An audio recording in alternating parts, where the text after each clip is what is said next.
Vamos orar mais uma vez. Você pode repetir uma oração comigo?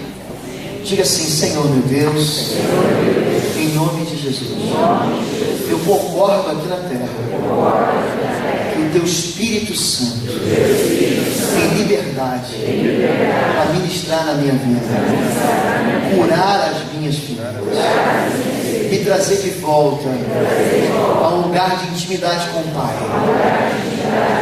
Por isso eu entrego o meu entendimento cativo em obediência ao Teu Filho Jesus e a Sua palavra. Abençoa, Pai, a vida do Teu servo, Pastor Pote, para que ele seja a boca de Deus em meu favor, em nome de Jesus. Glória a Deus. Amém, queridos. Consideração àqueles que chegaram um pouquinho atrasados, vamos fazer uma retrospectivazinha bem rápida, né? No reino de Deus, o importante não é chegar primeiro, é chegar junto. Nós estamos falando sobre perda dos vínculos familiares. Perda dos vínculos familiares é como quando uma massa crítica, um grande percentual de pessoas numa sociedade começa a ser subtraída desses relacionamentos que tem uma conotação existencial, não é? Tenho conversado com muitos homens que eles falam assim: pastor, não faço nem ideia de quantos filhos eu tenho por aí, não é? Ou pais que não têm sequer, ou filhos que não têm sequer o nome do pai na sua certidão de nascimento. Eu vi uma pesquisa aqui no Brasil: 1/3 dos brasileiros não tem o nome do próprio pai na sua certidão de nascimento. Também pessoas que já não sabem mais com quem está casado, porque já vem de tantos casamentos, né? Perda dos vínculos familiares, isso gera uma anarquia social que custa caro, né? A fatura vai vindo nas sucessivas gerações. E hoje nós temos que encarar essa realidade como igreja. E graças a Deus que a palavra de Deus sempre tem subsídios para a gente lidar com todas essas questões. E eu creio que nós estamos aptos hoje a restaurar os alicerces da nossa sociedade e da nossa nação. Eu creio que nós podemos fazer isso. Mas é um tema muito desafiador. E começamos falando então um pouco sobre a cobertura familiar. Falamos que todos nós recebemos basicamente 3 coisas que vêm da nossa cobertura familiar: pai, mãe, o relacionamento conjugal, identidade, relacionamentos e herança. Tratamos mais do aspecto espiritual da identidade, né? A identidade espiritual é o conhecimento das verdades de Deus acerca de nós mesmos em todas as áreas e condições da existência. Então, esse acesso às verdades de Deus sobre nós mesmos está muito ligado com a cobertura familiar que nós tivemos. Pessoas que vieram de uma cobertura familiar disfuncional têm bloqueios, têm uma dificuldade nesse sentido, uma tendência para acreditar mais nas mentiras de Satanás do que nas verdades de Deus. Pessoas que vêm de uma família funcional, normalmente eles se conectam com as verdades de Deus de uma forma tranquila e humilde. Falamos também sobre relacionamentos, saúde emocional, equilíbrio temperamental, capacidade de iniciar, nutrir, sustentar relacionamentos, não é, de forma funcional. Também tem a ver com cobertura familiar e a herança. Explicamos o princípio da herança espiritual, dizendo que pela nossa obediência nós acumulamos promessas para os nossos descendentes. Eu, Senhor, faço misericórdia até 1000 gerações daqueles que me amam e guardam os meus mandamentos. Deus também fala: eu, Senhor, visito a maldade dos pais nos filhos até 3ª e 4ª geração em relação àqueles que me aborrecem. Mas veja bem que o poder da bênção, do favor, é muito superior à questão da maldição, que tem mais uma conotação corretiva, não é? Eu vou dar uma palhinha bem rápida sobre isso depois. Então, falamos sobre essa questão das heranças. Nós vamos A obediência dos nossos pais pode nos favorecer, como a desobediência pode construir um ambiente espiritual que conspira contra as nossas vidas, muitas vezes fazendo com que a gente repita as situações e os pecados dos nossos pais. Bom, entramos na história de Jefté, capítulo 11 de Juízes. É uma história interessante, uma das histórias que mais se contextualizam com essa atual geração, principalmente quando a gente pensa assim no mundo ocidental, não é? Então a Bíblia fala que Jefté era um homem muito valoroso, um gileadita, porém era filho de uma prostituta. Gileade era o seu pai. Então esse versículo 1 resume bem a sua história, mostrando, não é, que apesar de todo o potencial que ele tinha e que ele desenvolveu em vida, todavia essa ferida na sua cobertura familiar desestruturou muita coisa na sua realidade. E então começamos a conversar sobre Jefté, e agora nós vamos falar 5 coisas que tiraram Jefté de casa. Mas o que a gente está procurando construir, gente, é esse entendimento da importância da cobertura familiar. As principais coisas que nós precisamos para edificar nossa personalidade vem dos nossos pais.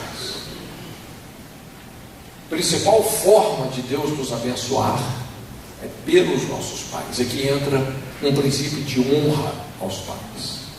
E quando esse princípio de honra é ferido, quando os pais se desconectam dos filhos, os filhos se desconectam dos pais, é o que eu chamo a brecha das gerações, não é? O abandono dos pais, a ira dos pais, a maldade dos pais, a imoralidade dos pais, quando não é perdoada pelos filhos, suscita rebelião e desonra, rompendo essa conexão entre as gerações. E é nessa brecha que entra realmente uma situação que faz com que os filhos repitam os pecados dos pais. Quem não perdoa, repete. Isso é uma lei. Quem não perdoa, repete. Não é? E isso muitas vezes se transforma num padrão de iniquidade que pode ir se repetindo geracionalmente. Quando as iniquidades começam a se repetir, vamos dizer, isso é um alarme. Os alarmes estão soando, mostrando a existência de uma desordem, de pecados, de amargura, de rebelião, de desonra, coisas que clamam por um arrependimento, por um conserto, por intercessão. Quando a gente fala sobre a maldição, inclusive no seminário passado, nós demos uma aula aqui sobre isso. O princípio da maldição e a paternidade divina. Nós falamos sobre isso. Talvez você fale assim, mas o que tem a ver a maldição com a paternidade divina? Por incrível que pareça, a maldição ela está associada à correção divina. Correção está associado com paternidade. É muito importante a gente entender que a maldição funciona meramente como um dispositivo para denunciar a existência de desordens. Deus criou a vida e a natureza com muitos dispositivos de alarme, assim como o nosso corpo tem dispositivos de alarme. Por exemplo, se você tem uma infecção séria, essa infecção vai produzir uma febre. O seu problema não é a febre.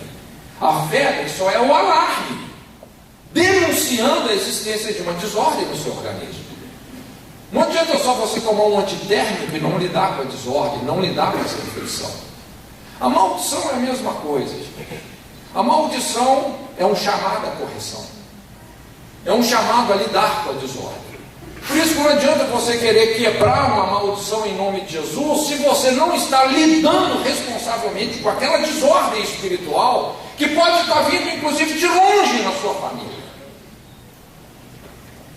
Quando a gente entende o ministério que a maldição desempenha na paternidade divina, você acaba chegando nessa conclusão que, no fundo, por incrível que pareça, a maldição é uma bênção.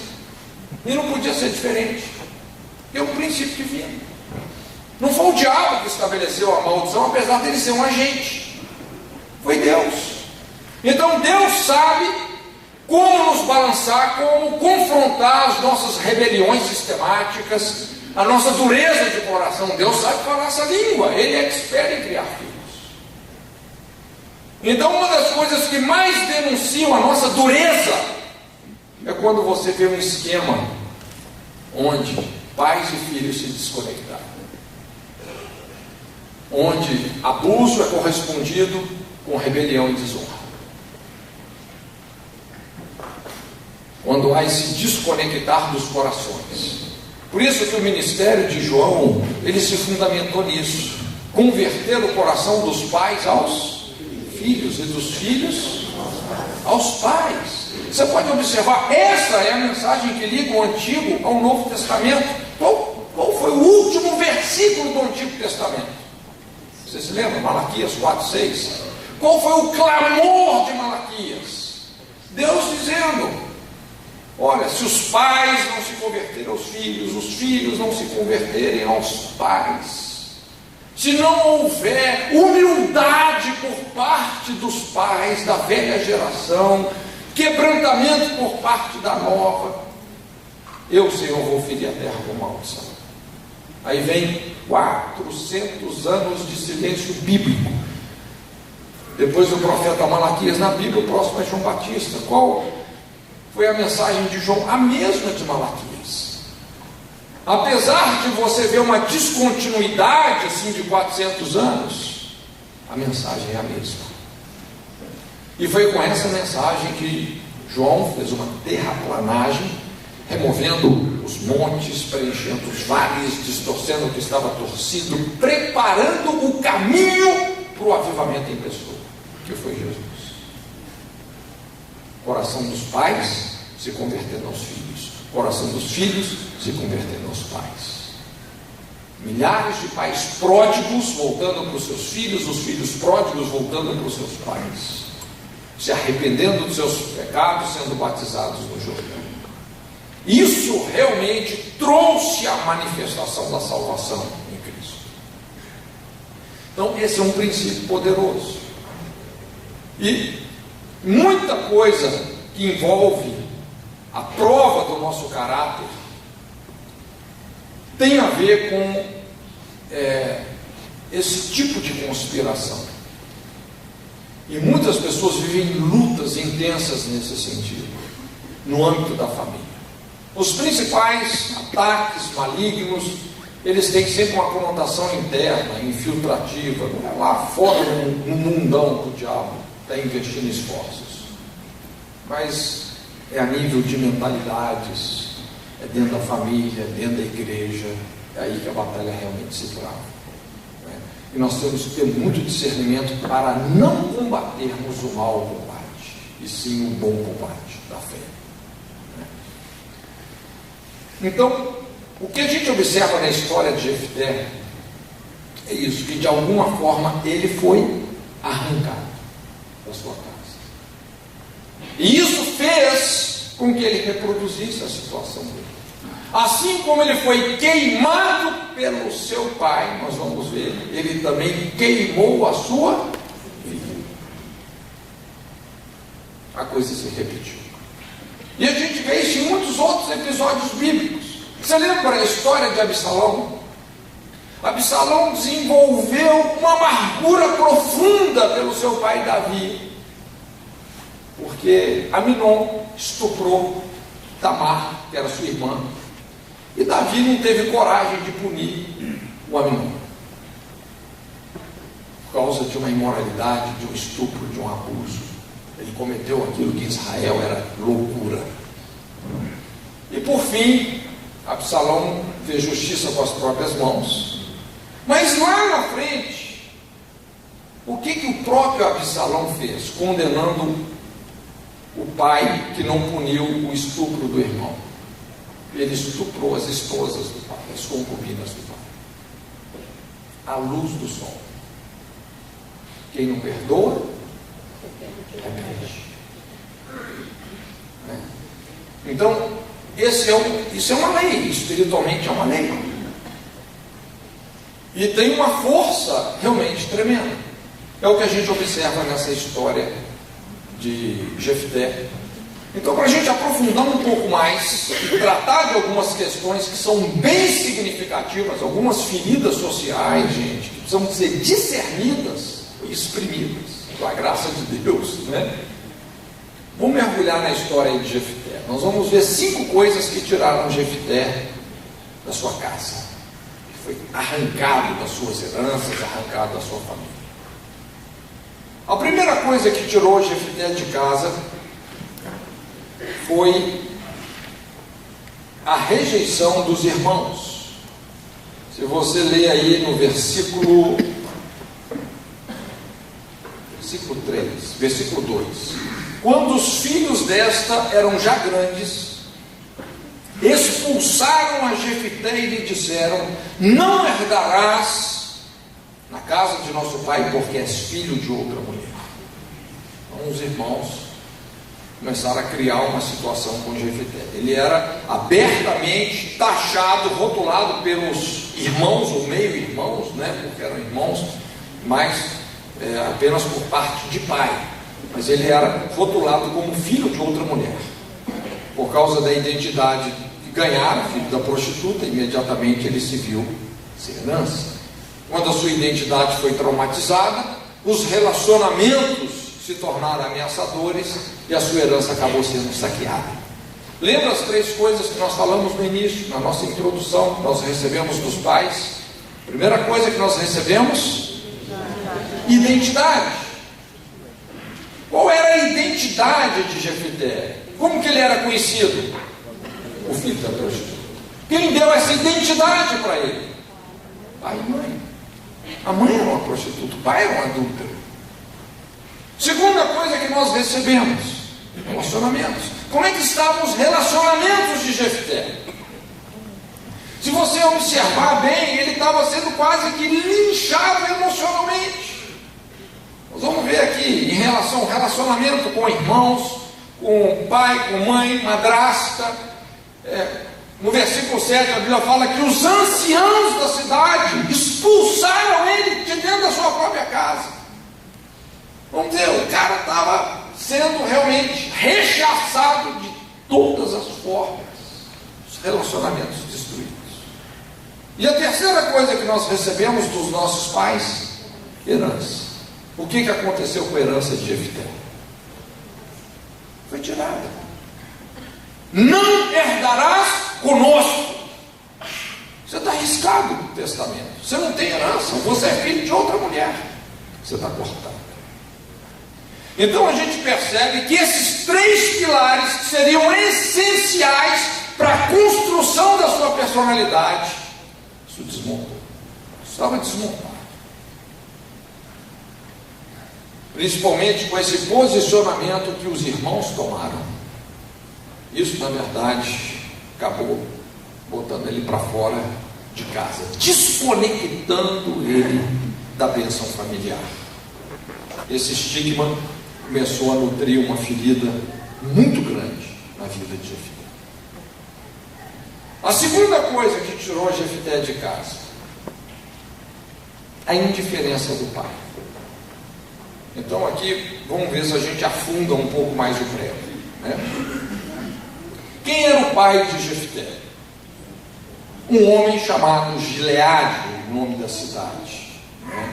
E Gileade parece não fazer absolutamente nada para resolver uma situação que, na verdade, ele tinha criado. Vamos dizer, ele era a pessoa mais responsável. Enquanto Jefté sentia as consequências de ser um filho ilegítimo, bastardo, quando ele sentia todas essas duras consequências, socialmente falando, espiritualmente falando, o pai, o Gileade, sentia a culpa calado. Um homem que perdeu a voz, que perdeu a moral. Um homem, a palavra dele não valia um papel de bala. Eu costumo dizer, tem 3 coisas que realmente o diabo quer destruir na vida de um homem. E essas 3 coisas, no fundo, é uma só, mas são, conceitualmente, a gente separa. A voz, a autoridade e a identidade. Quando você pensa até essa questão hoje, da homossexualidade, que tem sido, felizmente, assim, uma avalanche, né, uma epidemia, é interessante. São as 3 áreas que são afetadas: a voz, a identidade, o aspecto mais profundo da identidade humana tem a ver com sexualidade. A Bíblia fala: criou, pois, Deus o homem, a sua imagem e semelhança, macho e fêmea os criou. Macho e fêmea os criou. Então, o aspecto mais profundo da identidade humana é macho, fêmea. Essa é a primeira pergunta da vida de qualquer ser humano. A primeira, uma mulher está grávida, por exemplo. Qual é a primeira pergunta que se faz? Homem ou mulher? Não é qual é o nome. Você não pode definir o nome se você não definir o sexo.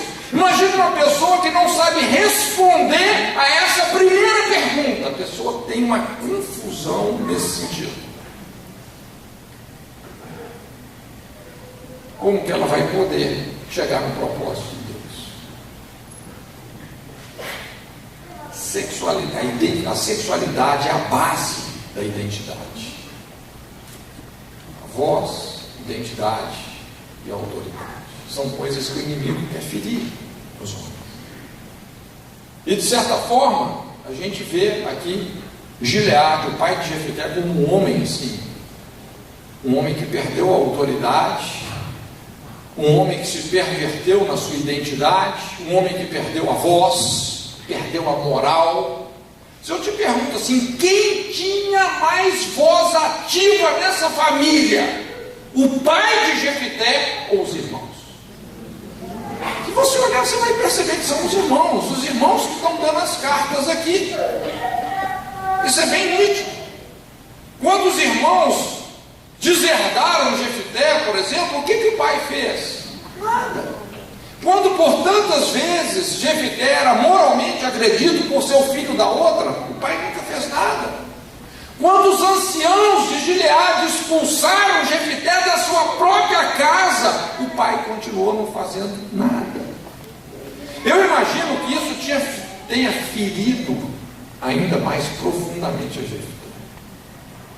Talvez o maior problema de Jefité não era nem os irmãos que estavam rejeitando ele ativamente, mas o pai que rejeitou passivamente, que o ignorou. Entende? Ele vivenciava a realidade de um filho desprotegido pelo pai. E isso, então, traz à tona, talvez esse é o aspecto mais importante dessa ferida social, da perda dos vínculos familiares, que é a marginalização do pai e do marido. Olha, presta atenção no que eu estou te dizendo. Se nós queremos realmente ver um verdadeiro avivamento, não um avivamento da lata vazia, mas um avivamento que refunda os valores da nossa sociedade, Deus vai ter que mexer com a hombridade. Deus vai ter que tratar realmente, principalmente com nós homens. Ele vai ter que mexer algumas coisas, abalar o que é abalável para que aquilo que é eterno realmente se estabeleça. Então, marginalização do pai e do marido. Agora, isso é uma coisa, vamos dizer assim, que infelizmente foi muito bem estabelecida, principalmente na cultura latino-americana, como em algumas outras culturas do mundo. Pensando mais aqui na nossa realidade, Eu acredito que tem duas cosmovisões que nós precisamos de discernir aqui, que construíram essa realidade.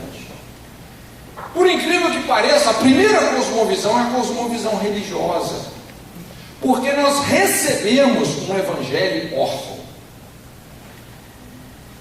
Deixa eu te explicar isso. Nós recebemos um evangelho sem pai, um evangelho matriarcal, um evangelho que você não pode ter um relacionamento direto com o pai. Você tem que ter intercessores, ter uma distância. Agora, por que nós recebemos esse evangelho, que não foi o evangelho que Jesus pregou? Jesus disse: não vos deixarei órfãos, eu sou o caminho, a verdade, a vida, ninguém vem ao Pai senão por mim. Um evangelho de desfrutarmos da paternidade divina, de você ter acesso, o véu está rasgado, e você ter acesso ao Santo dos Santos. Então, lógico, o evangelho, infelizmente, ele sofreu. O evangelho que nós recebemos, ele sofreu distorções ao longo da história. Quando você estuda sobre a história do evangelho na Europa, após a igreja primitiva, o evangelho foi se espalhando por todo o mundo, e toda a Europa, na verdade, foi cristianizada. Aliás, isso foi o que civilizou a Europa, porque até então eram muitos povos ali, bárbaros. Tinha lá os celtas, os druidas, que eram sacerdotes celtas, eram uma, vamos dizer assim, uma religião altamente encharcada de ocultismo. O que civilizou a Europa foi o cristianismo.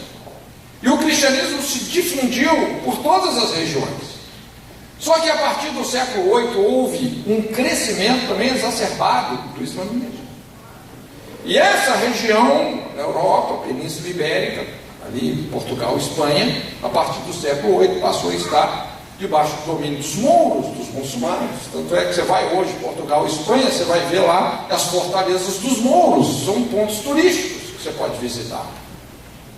Esse domínio dos mouros durou aproximadamente do século VIII ao século XV, em torno de 700 anos. Olha só, acompanha comigo, uma região que tinha sido cristianizada, agora dominada por povos islâmicos. 700 anos, o cristianismo foi se misturando com o islamismo. Qual que é o DNA dos povos islâmicos? É um DNA parecido até com o nosso, latino-americano, orfandade. Os povos árabes começaram com Ismael. Ismael foi o filho ilegítimo de Abraão, com a escrava Agar. Por causa de um conflito familiar, ele acabou sendo expulso de casa juntamente com a sua mãe. Em relação aos povos islâmicos, infelizmente, Abraão foi o pai da orfandade. Tem aquela profecia: Ismael será como jumento bravo, habitará defronte das tendas de Isaac, haverá contenda entre eles para sempre. Veja bem, onde o divórcio de Abraão com Agar está chegando hoje é a guerra do terror. A coisa, em vez de se resolver, ela foi aumentando de proporção. Mas o que eu quero que você entenda é que na cultura islâmica, a orfandade é muito forte, tão forte quanto a nossa cultura latino-americana, por incrível que pareça. O terço, por exemplo, que veio do catolicismo, de onde o catolicismo tirou o terço? Dos costumes islâmicos. Aquela região eram os santos cristãos com roupas islâmicas. O terço islâmico são 100 pedras. A única pedra que não tem é a pedra da paternidade. Allah é poderoso, sábio, criador, mas não é pai. Ele não é um Deus pessoal. Você nunca vai ver um muçulmano falando assim: olha, eu ouvi a voz de Allah, Allah fala comigo. Ele é impessoal. Ele não é pai. Tem um livro muito interessante chamado como é que é o nome desse livro? Aprendi a chamar-lhe de pai, que é o Atrevi-me a chamar-lhe de pai, que é o livro de uma muçulmana que conheceu a paternidade de Deus em Cristo. Eu estou dizendo isso para você entender por que o cristianismo na Península Ibérica ele se tornou tão impessoal, pintando um Deus distante, muitas vezes um Deus meio islâmico mesmo, com os nervos à flor da pele, vingativo. Não é? Você precisa de um intercessor, você não pode ter intimidade com ele. Então chegou até a gente um evangelho assim, que se tornou inclusive matriarcal, a divinização da mulher. Não é? Maria foi tirada da sua posição de serva do Senhor, colocada como mãe de Deus. Então quando você olha para essa figura, você vê lá a mulher divinizada como Jesus dependente nos braços. E quem que você não vê nesse quadro? O Pai. Isso desceu realmente para a sociedade. Por trás de toda essa estrutura de idolatria, o principado reinante é a orfandade. Esse é o ponto onde tudo se desajusta na vida de um indivíduo. Outra cultura que a gente tem que entender, que de certa forma tem a ver com essa, é a cultura machista. O que é o machismo? O machismo é quando o homem tem a necessidade de se autoafirmar na sua masculinidade. Então o homem tem que provar que é homem. Manipulando o respeito, ele quer impor a sua hombridade. E normalmente isso funciona dentro de 3 apelos. Assim, sendo bem realista, não é? Quando você pensa na cultura machista, né, o brasileiro machista, o homem, para ser homem, primeira coisa, ele tem que ser mulherengo. Porque se ele não for mulherengo, ele pode se sentir diminuído na sua masculinidade. Ele também tem que ser violento. Se ele não for violento, ele pode se sentir diminuído na sua masculinidade. E ele também tem que ter algum comportamento louco, de vício, álcool, droga. Não é? Esse culto ao escândalo, o cara tem que ser o mais doido. É o cara que chega no boteco, toma todas, não sei o quê. Agora, quando o homem obedece essa cobrança cultural, e muitas vezes é uma cobrança formal ou informal, ela acontece, não é? Competição entre os amigos, adolescentes. Quando o homem começa a obedecer essa cobrança cultural, se tornando mulherengo, alcoólatra, violento, obviamente ele está saindo do lugar que Deus estabeleceu para ele como um propósito. Sai do seu lugar. Ele peca contra o seu sacerdócio. Ele peca contra o papel que Deus estabeleceu para ele, que é sustentar, proteger, prover a família, demonstrando lealdade, ternura, fidelidade. É o que Deus espera de um homem. E aqui é onde tudo se desajusta. Veja bem, quando você pensando na principal necessidade emocional de uma mulher, o que uma mulher mais busca emocionalmente num homem? Segurança. É isso? Segurança. Para a grande maioria das mulheres é muito mais importante ela se casar com um homem que dê segurança que casar com um príncipe bonitinho. Não é? A mulher quer segurança. A pior coisa que tem para uma mulher é um homem banana, um cara irresponsável que não faz as coisas acontecerem, não traz segurança. Então, quando o homem se marginaliza,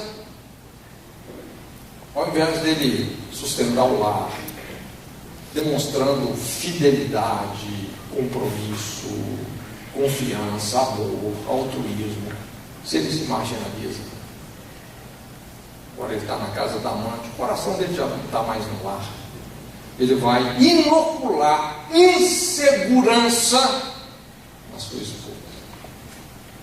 E como eu disse, Para a mulher não é fácil lidar com a insegurança, não. A insegurança normalmente tem esse potencial de desequilibrar a mulher. Como é que ela vai reagir? Indo exatamente contra o que o homem mais busca emocionalmente nela. O que o homem mais busca emocionalmente numa mulher? Respeito. Não é? Respeito. Quando uma mulher, por exemplo, desrespeita o marido perto dos amigos, olha, não tem nada pior do que isso. A Bíblia fala, não é, que a mulher que desonra o seu marido é como podridão nos seus ossos. Tanto é que muitas dessas coisas que o homem faz, do machismo, é buscando o quê? Respeito. Quer colecionar o respeito das mulheres, a apreciação, é o que ele quer. Então, quando a mulher se sente insegura porque esse homem se marginalizou, essa mulher vai acabar o quê? Desrespeitando esse marido. E quando desrespeita ele se marginaliza ainda mais. Ela se sente insegura, desrespeita ele se marginaliza. Ela desrespeita mais ainda. Isso se torna um ciclo altamente destrutivo. Onde de repente, daqui a pouco, esse homem se tornou um zero à esquerda, moralmente falando. A mulher acabou virando o sargento da casa, tendo que assumir tudo, inclusive os filhos. E esses filhos, os bebês emocionais de 90 quilos, os crescidos que não cresceram, os adolescentes, presos numa série de traumas. Cresceram no tamanho, mas emocionalmente ficaram travados, bloqueados, numa série de situações que foram traumáticas, que geraram lesões emocionais, algumas que podem até ter um caráter quase que irreversível. Nos quadros de aconselhamento, hoje a gente encontra isso, pessoas quase que aleijadas emocionalmente. Tem certas perdas, certos abusos, gente, que, olha, é só o poder de Deus realmente para restaurar. Mas isso demonstra como muitas famílias têm sido destruídas. E o ponto de partida, gente, é o homem. O homem saindo do seu lugar. É o propósito de Deus. Inspirado pela cultura machista, por essa cosmovisão religiosa matriarcal, órfã, ele sai do seu papel, sai do seu lugar. Tem um episódio bíblico muito interessante, que é o episódio de Acabe e Jezabel. Isso dá muito estudo, não é verdade? Muita gente ensina sobre isso, não é? Porque é interessante, Jezabel, ela realmente foi uma mulher de carne e osso, né? Jezabel, filha de Etibaal, ela servia aos demônios e ela desviou toda aquela geração, inclusive se afogando no sangue dos profetas. Ela estava exterminando os profetas de Deus. Mas se você vê lá em Apocalipse, quando Jesus fala à igreja de Tiatira, se não me engano, ele fala: tenho contra ti que toleras Jezabel. Ali já é um espírito, já é um sistema, já é um esquema que está estabelecido espiritualmente.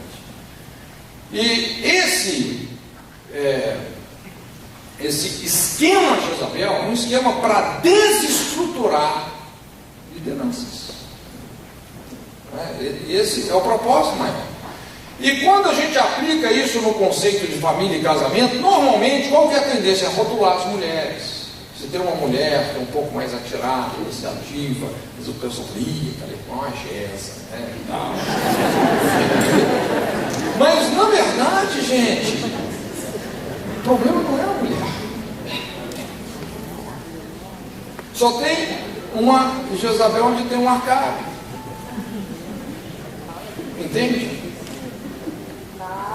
Na verdade, muitas vezes as rebeliões de uma mulher é um clamor, não vou dizer legítimo, mas é um clamor para que esse homem seja homem em Deus. Não, é verdade. Tem um ditado que fala assim, que um demônio nada mais é do que um anjo fora do lugar. O que é um demônio? É um anjo fora do lugar. No dia que Lúcifer quis um lugar, ele cobiçou um lugar que não era dele, era de Deus. Ele quis colocar o seu trono onde estava o trono de Deus. Ele decaiu do seu principado, foi transformado em cinzas, começou o ministério do inferno. Quando você quer um lugar que não é seu, você sai do seu lugar, você vai causar um inferno.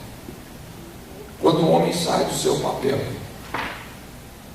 quando o homem sai do seu papel de provedor, aquele que sustenta, que ama, que é fiel, que é padrão dos fiéis, exemplo para os filhos, quando o homem sai desse papel,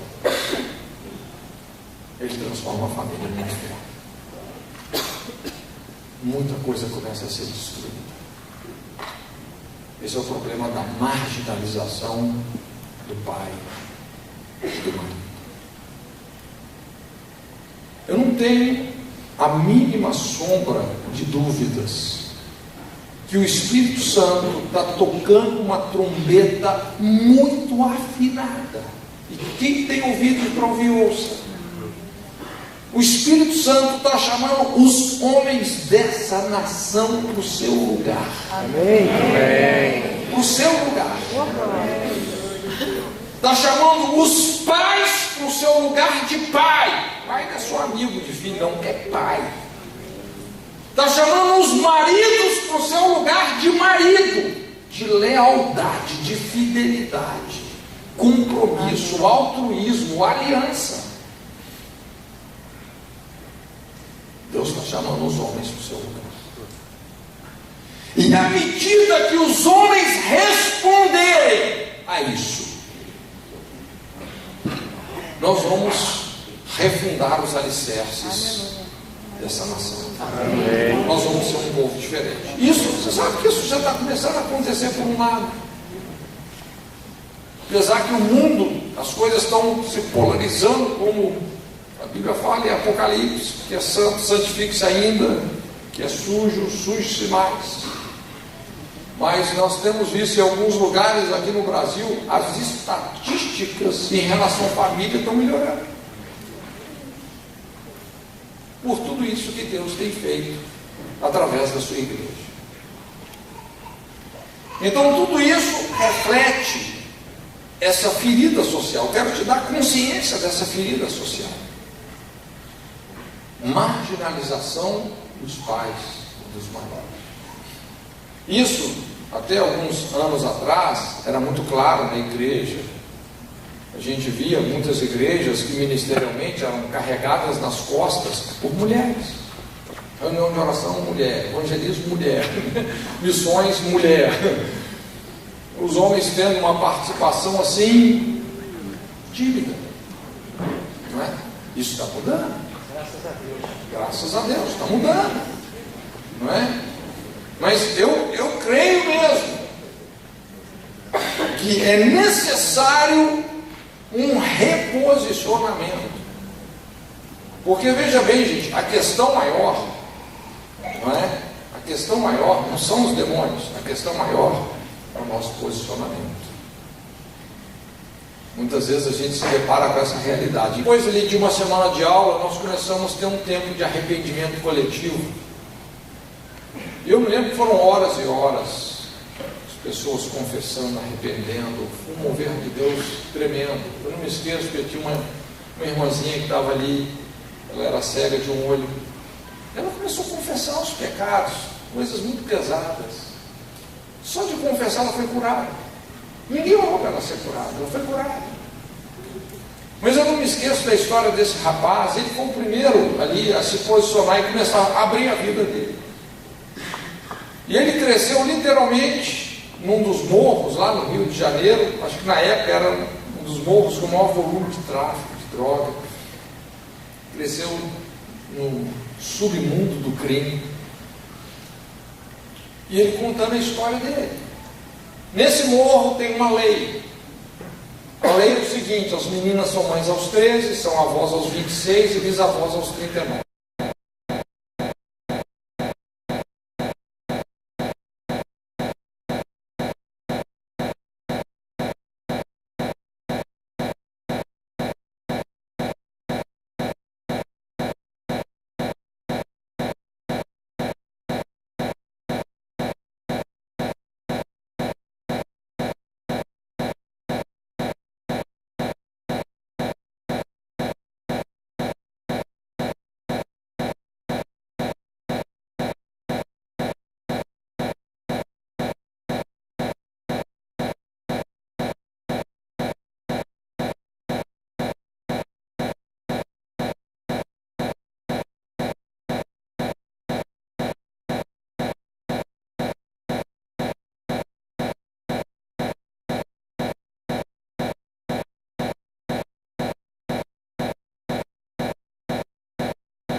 Isso não foi diferente com a mãe dele.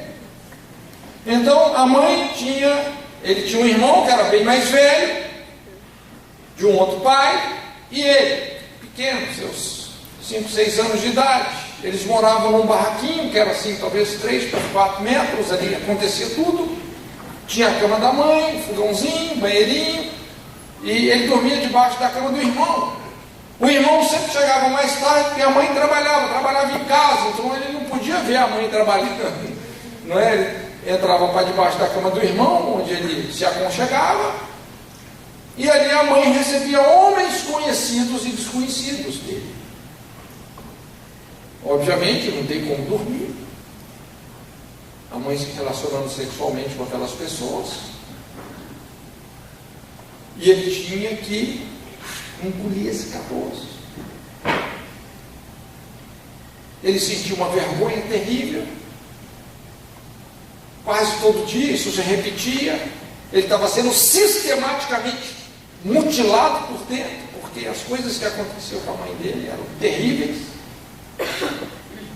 E ele tentando assim na cabeça dele dizer, não, acho que é porque minha mãe não tem como sustentar e tal, mas era uma vergonha tão profunda que gerou nele um sentimento de impotência. Não podia fazer nada. E esse sentimento de impotência foi se transformando num ódio que transformou ele precocemente num dos maiores bandidos daquele mundo. Ele falou comigo, eu não sei quantos eu já matei. Ele falou, eu tinha um ódio dentro de mim. Eu tinha um ódio. A maneira como ele se converteu foi bem assim, extrema, porque ele foi atravessado por um tiro de fuzil. Ele não podia ser nem levado para o hospital, senão era preso ou morto pela concorrência das bocas. Graças a Deus, tinha uma base da Jocum lá onde ele pediu ajuda. Ficou lá 2, 3 meses se recuperando, se converteu. Depois se tornou linha de frente em missões. Mas quando você ouve a história desse cara, o estrago que a vergonha que ele tinha da mãe fez na vida dele. Vergonha. Isso tirou Jefté de casa. A quarta coisa que tirou Jefté foi a energia que vem de uma vida. A Bíblia fala, no versículo 3, energia que vem da ferida. Vou explicar o que é isso. E eu falo que ele fugiu diante dos seus irmãos, no versículo 3, ele já não suportou mais. Ele foi tão sistematicamente ferido, rejeitado, renegado. Foram tantas pedradas que ele foi recebendo de todos os lados, irmãos, pai, mãe, madrasta, os anciãos, sociedade, o estigmatizou como filho da prostituta. Tantas pedradas, e ele foi pegando pedra por pedra e colocando na mochila. Já viu esse tipo de história? Cada rejeição, cada pedrada, vai guardando.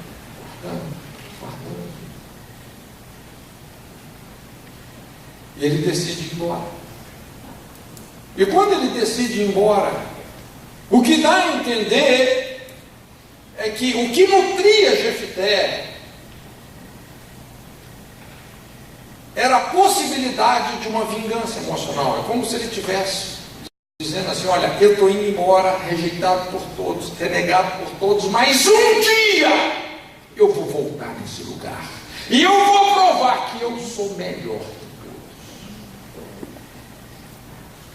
Veja bem, tem algumas pessoas que quando elas são sistematicamente rejeitadas, elas deprimem, elas desistem da vida, elas entram num caminho assim de se apagarem. Mas tem outras pessoas que não. Dessas feridas vem uma energia que faz com que elas superem os maiores obstáculos e elas chegam lá no topo. No topo. Você quer ver uma história recente disso? É a história do Michael Jackson. Um cara foi duramente ferido, rejeitado. A história dele, assim, emocionalmente, com a família trágica.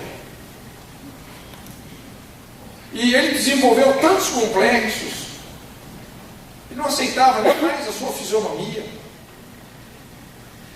Ele fugia, isso era uma dor, era um sofrimento mental tão grande.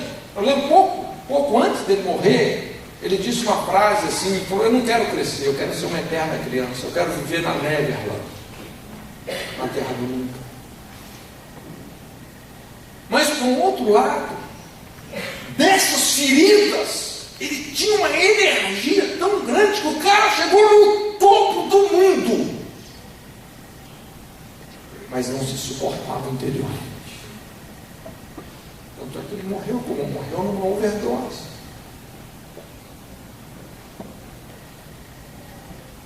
É a energia que vem de uma ferida. Um tempo atrás, conversando com um pastor, seus 50 anos de idade, falou assim, compartilhando que ele ia se formar numa faculdade. Eu achei, né?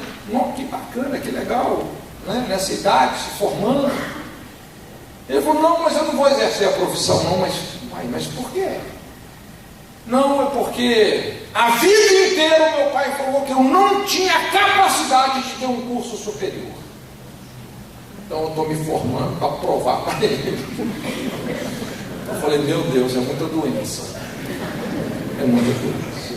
É muita doença. Você está entendendo o que eu estou te dizendo? A energia que vem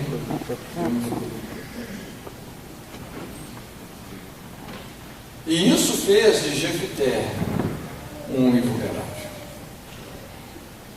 em perigo, e que coloca outros em perigo, porque um homem ferido, ele está em perigo e ele é perigoso. É uma pessoa sem eira nem beira, que pode ter comportamentos extremos que podem destruir a muitos, que foi na verdade o que aconteceu. E quando você vai ver no desfecho dessa história, para a gente cortar um pouco aqui a conversa, para você ver onde que esse negócio foi chegar,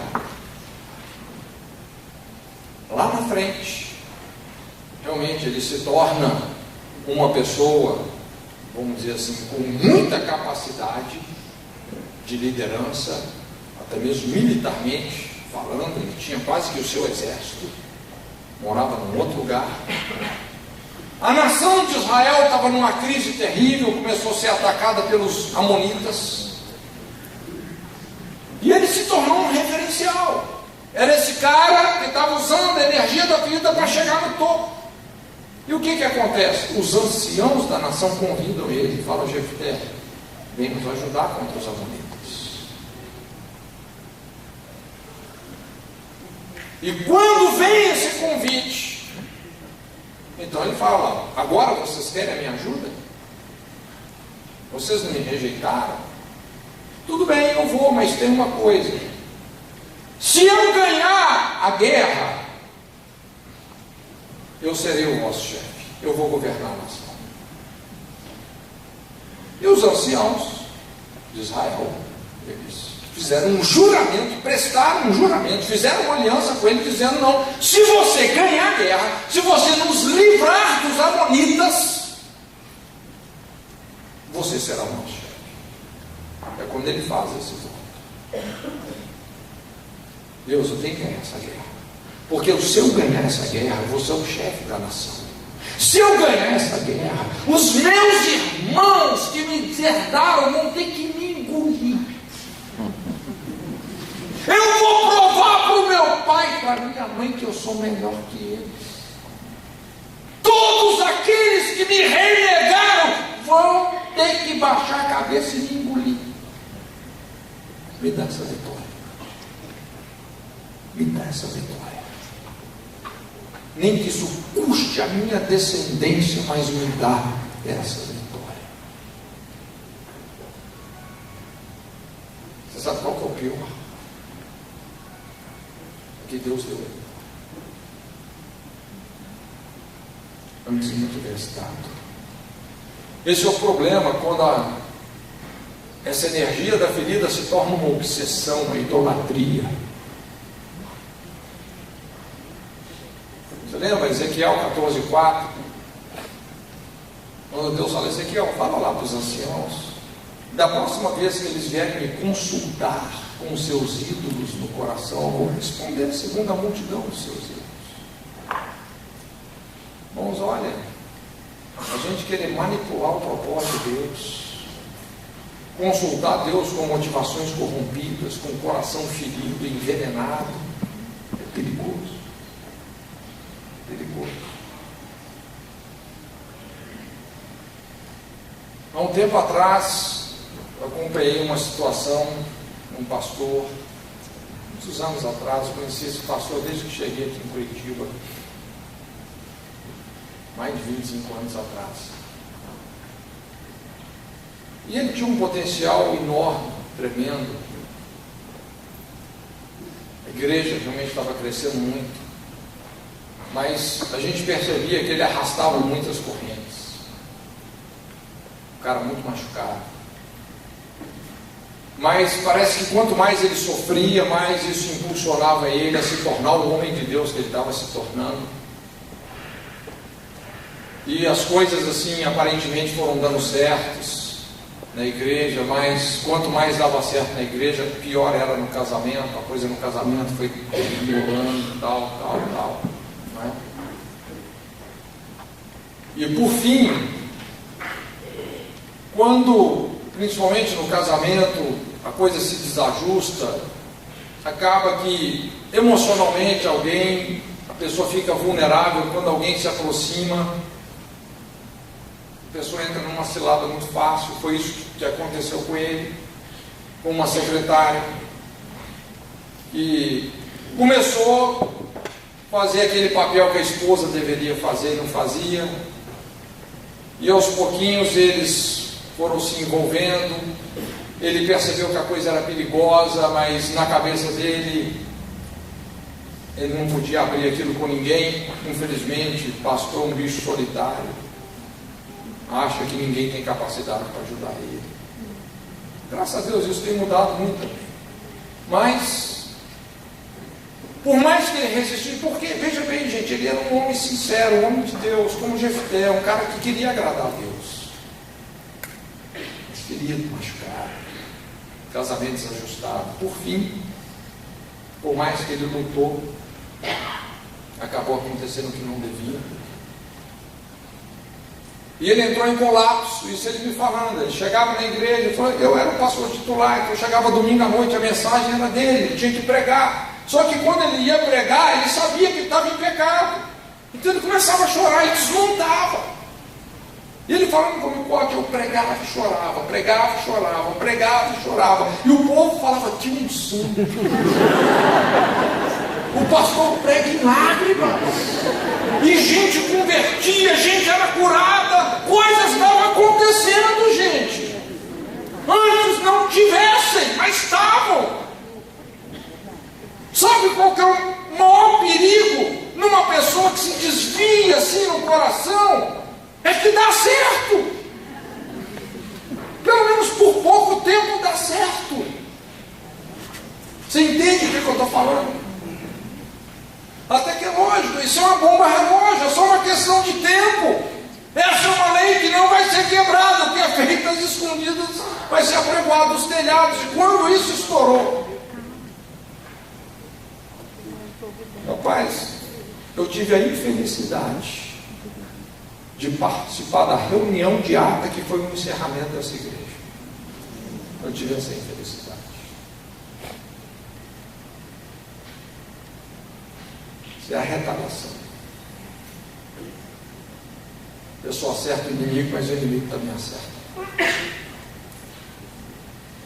O que o pai de Jefté fez com ele fez com a filha.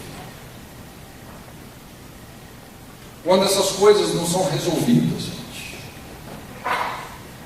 quando essas coisas de fato não são resolvidas, não são digeridas, crucificadas, tratadas, isso funciona como uma arma latente, uma arma dormente. É o conceito de uma mina que é enterrada no solo. É uma arma dormente, ela está ali e uma hora pode ser ativada. E aí é pedaço de gente voando para todo lado.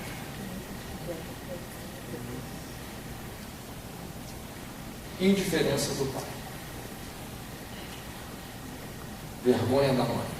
Rejeição dos irmãos. A energia que vem do filho.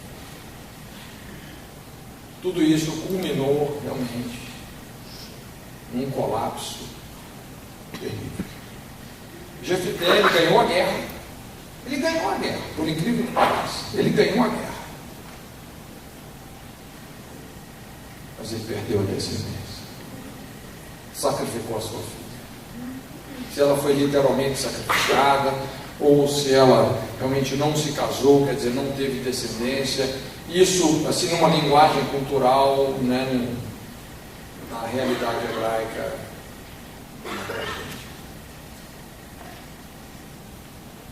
é o princípio da reencarnação. Cobertura familiar. Eu creio que quando nós voltamos nessas trincas, nessas rachaduras, quando nós realmente nos colocamos nessa brecha das gerações, os pais tendo a coragem moral de se converter aos seus filhos, os filhos tendo a humildade de entender que pai nenhum é perfeito e nós não estamos na posição de julgar os nossos pais antes de honrá-los e perdoá-los. Quando nós começamos a fechar essas fissuras, Deus vai sarar a terra. Amém. Deus vai sarar. Então eu gostaria que você agora curvasse a sua cabeça. Curva a sua cabeça.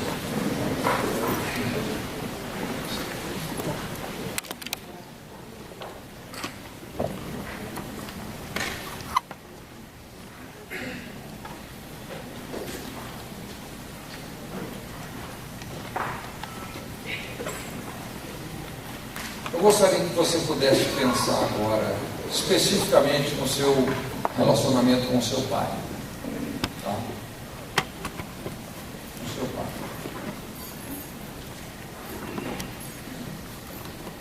Eu não conheço a sua história, Deus conhece. Eu gostaria de fazer um ato aqui hoje, um ato representativo, isso é sacerdócio, não é? Um ato de justiça. Um ato de restauração.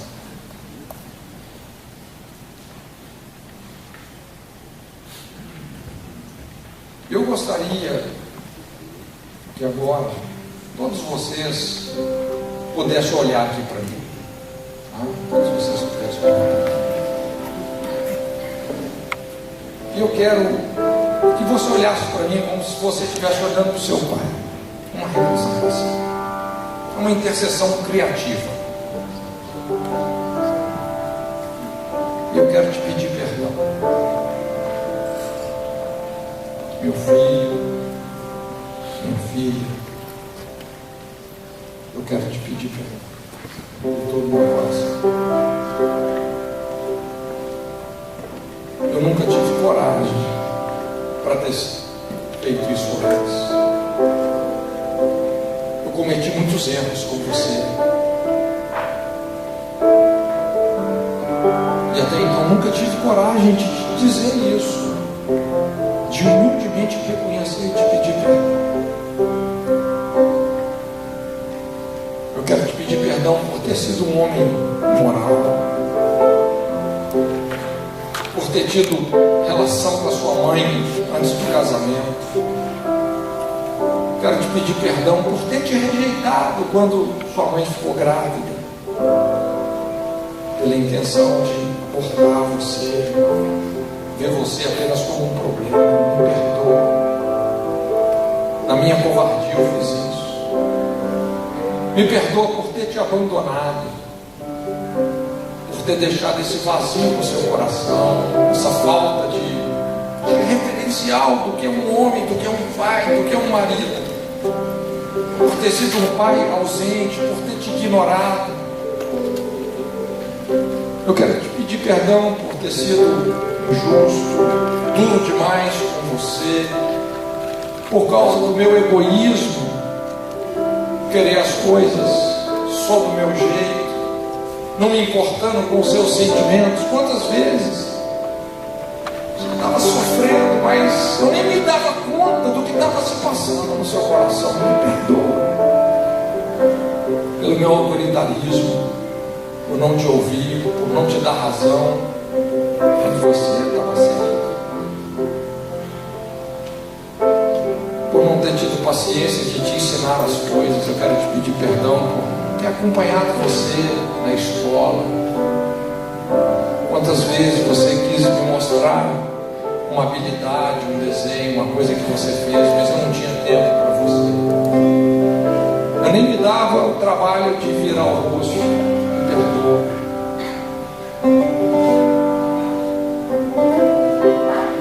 Quero te pedir perdão pelo alcoolismo, pela violência, por ter sido frio e insensível, por ter desrespeitado sua mãe, muitas vezes praticando violência, pelo divórcio, por abandonar você quando você mais precisava de mim. Quero te pedir perdão por trair a sua mãe, sendo desleal com você também, dispondo a imoralidade por causa disso, por endurecer o meu coração para Deus, sendo orgulhoso, sofrendo, fazendo todos sofrerem, por toda desilusão, toda frustração que eu causei no seu coração, como pai. Eu quero te pedir perdão. Eu preciso do seu perdão.